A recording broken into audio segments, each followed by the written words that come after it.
You ask Tiger to solve.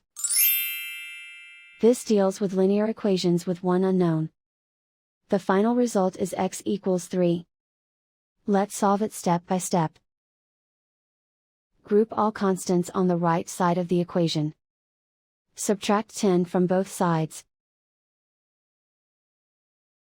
Simplify the arithmetic.